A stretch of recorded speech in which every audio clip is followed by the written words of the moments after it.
Government బడులలో CBSE నుంచి IB దాకా ప్రయాణం చేయించడం మొదలెడితే అప్రిషియేట్ చేయాల్సింది పోయి ఈ రోజు మన కర్మ ఏమిటో తెలుసా? ఇలా మన గవర్నమెంట్ బడులలో ఇంగ్లీష్ మీడియం తీసుకువచ్చినందుకు ఒక చంద్రబాబుతో యుద్ధం చేయాల్సి వస్తా ఉంది, ఒక ఈనాడు రామోజీరావుతో యుద్ధం చేయాల్సి వస్తా ఉంది, ఒక ఏబిఎన్ ఆంధ్రజ్యోతితో యుద్ధం చేయాల్సి వస్తా ఉంది, ఒక TV5తో యుద్ధం చేయాల్సి వస్తా ఉంది. వీళ్ళందరితోనే కాక ఒక దత్తపుత్రుడితో కూడా యుద్ధం చేయాల్సి వస్తా ఉంది.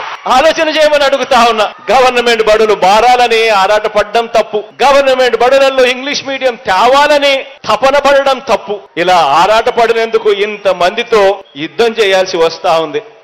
కానీ ఆశ్చర్యం ఏమిటో తెలుసా?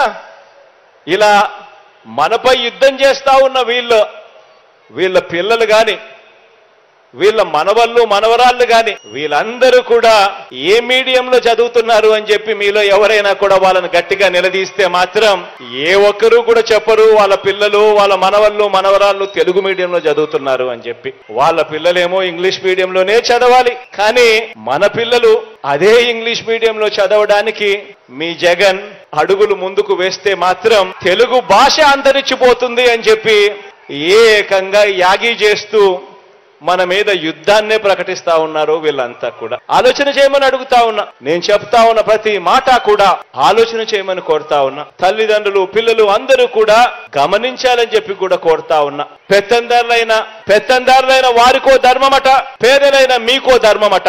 వారి పిల్లలకు ఓ బడంట, మన పిల్లలకు ఇంకో బడట. వారి చదువులు వేరట, మన చదువులు వేరట. ఆలోచన చేయమని అడుగుతా ఉన్నా. పెత్తందారులుగా వారు ఉండాలట, పనివారిగా మనం ఉండాలట. పరిశ్రమలు వారివట, కార్మికులుగా మాత్రమే మనమట.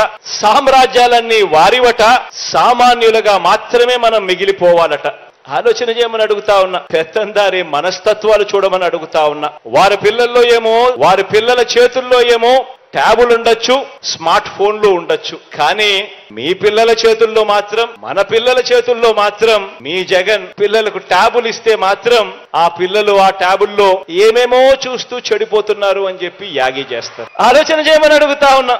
ఇవన్నీ కూడా ఏదైతే నేను చెప్తా ఉన్నానో ఇవన్నీ కూడా ఎప్పటికీ కూడా మన పిల్లలు పేదలుగానే ఉండిపోవాలి అని కోరుకునే పెత్తందారి మనస్తత్వానికి ఇవన్నీ కూడా నిదర్శనాలుగా మన కళ్ళ ఎదుటే కనిపిస్తా ఉన్నాయి. గవర్నమెంట్ బడిలో చదివిస్తా ఉన్న ప్రతి ఒక్క పేద కుటుంబం ఒక్క విషయం మాత్రం ఖచ్చితంగా గుర్తుపెట్టుకోండి. ఇప్పుడు విద్యారంగంలో కూడా వారికి మనకు మధ్య జరుగుతా ఉన్నది ఒక యుద్ధం.